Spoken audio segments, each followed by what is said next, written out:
I know that when families sit down together, or when young lovers stop chattering and listen to each other think, there's a hope to be terribly persuaded that the person you are with is filled with wisdom, that your emotional contours are represented in their depth of learning.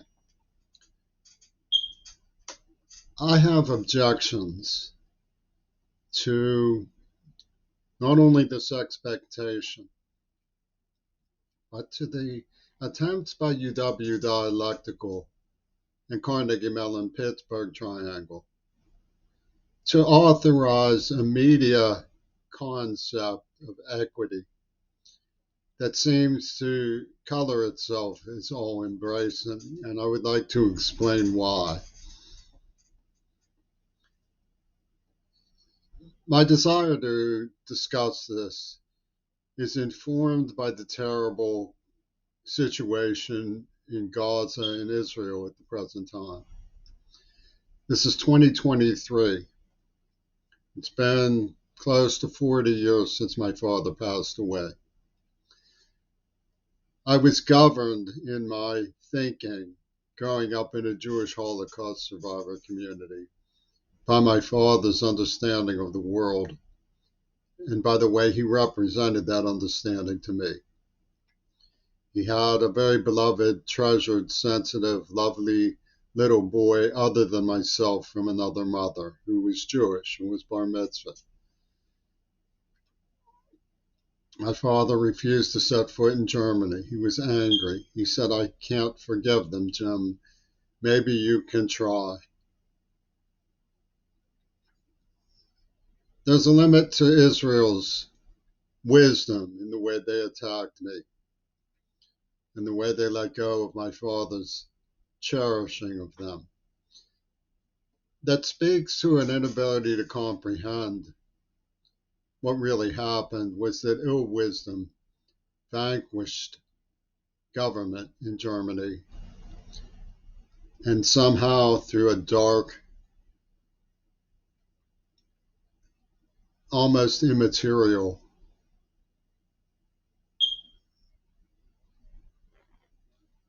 inexpressible cruelty turned on them, which should have been put down to the great darkness of the time and the hour and the failure of leadership among men.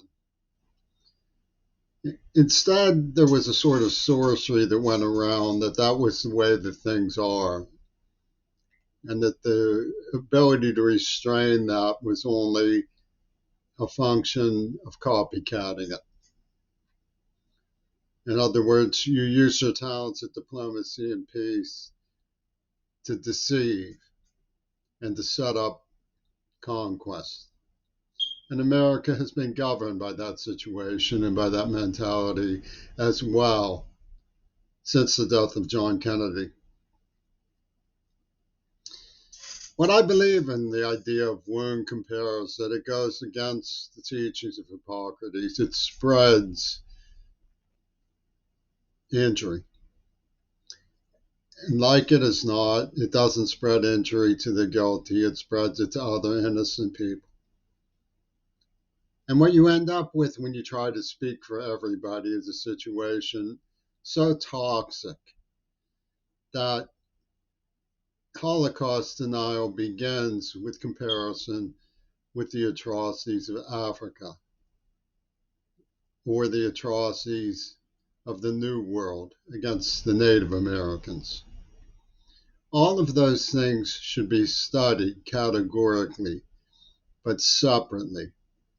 It's senseless to think that any man's mind, which is linear and operates on the principle described by Natsumi Soseki as something like a pyramid, where your mind is always at the point between past and future and follows a linear line of thinking, that you can embrace all things at once. And so they say that by not comparing things all at once, by not discussing things all at once, you fail the test of wisdom. That's not true. You need to look at these things as you can separately. Education is about finding your locality. The inability to understand what Palestinians have suffered comes from not being able to put ourselves in their shoes and imagine what it would be like to have your culture taken away from you because of the atrocities visited on another people. And unfortunately, you can become embittered rather than find a way to live together. And one of the ways of bitterness is to constantly deride the suffering of others by the flim-flam of changing the subject to the suffering of someone else. And the wise beards and holy warriors of Pitt say things like, these sheltered white people will never change until they're afraid of the black man. And they abandon the mandate to keep students safe in public schools. Children need to be kept safe in public schools, and many people do. We talk about the exceptions that create a generalization. But when the exceptions that create a generalization gain the upper hand, then you're forced to address their arguments. So I'm addressing this argument. The Hippocratic Oath says, first, do no harm. And what is the sense of deriding something like that?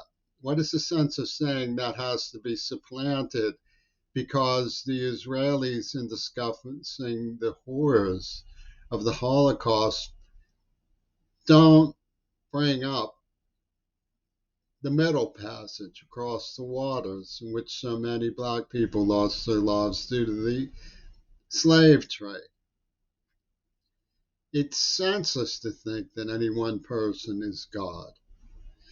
When you study both of these at once, you have an hour, maybe 2 hour seminar,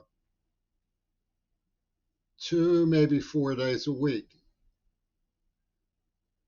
And you do your level best to master the details of what happened. The maps of Africa, the timelines of Africa, the controversies of Africa, the hopes of Africa, the Berlin Conference, the African Union, the climate change movement in Africa. And then you go to another class that teaches you about Kristallnacht in the light of long knives,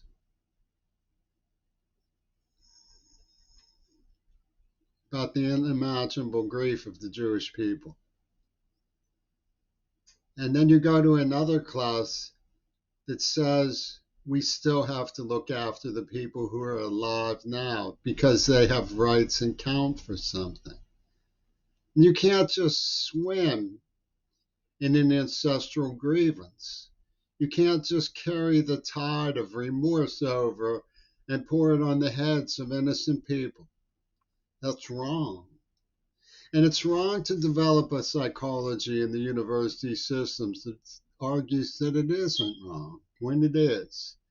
It's wrong for the universities to express their sociology as though the administrative design of the universities is asking its students to put themselves in the shoes not of people from other cultures that they can only fathom to the best of their powers in a class or field major, but to play God.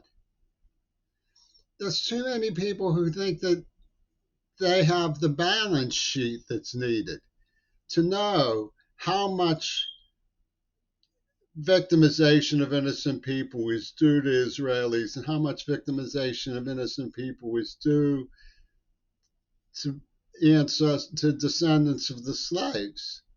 There's too many people who think they can sort those things out. The way to sort it out is not cosmic consciousness. The way to sort it out is by following common sense, the Hippocratic Oath. It surprises me. I used to have a postcard before my, hovel was raided for treasures by mercenary forces summoned by the Jeffin Corporation, operating, by the way, as though they were God. Of a postcard that was written in Russian to my father. I find it very difficult to believe that people fear and loathe Russia the way they do, outside of the context of understanding what sort of bullies Bush and Clinton really were. People who think they're God cut a beeline to their own stupidities when they make pronouncements about things that they've never studied and know nothing about. I saw Bush's brilliance, neocons, shouting down and browbeating experts from the Brookings Institute, which is a very conservative group of people, thinking that they knew better when they were mouthing things that were known to be virtually projections of hallucinations.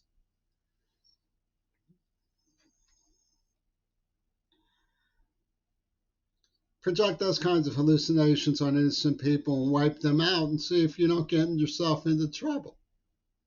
Well, they got us all into this trouble. And we're supposed to be mindlessly loyal to their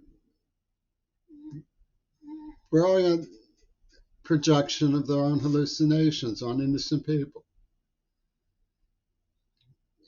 It's sad and it's scary because a lot of people realized when it was going on that there was a turbine of ideology that was just fighting for money to build nuclear weapons as an industry against grassroots common sense. And a lot of things just fell into place around the idea that you can't stop the military industrial complex by rational arguments. And since you can't fight it, they get the money and can do as they want. And you're supposed to make them into a totem of truth. The point is that it did happen in Russia too. I am aware of that. I'm not asking you to choose sides between the US and the Russian Federation. I'm asking you to recognize that they are capable of common sense and therefore endow yourself with the spirit of common sense thereby.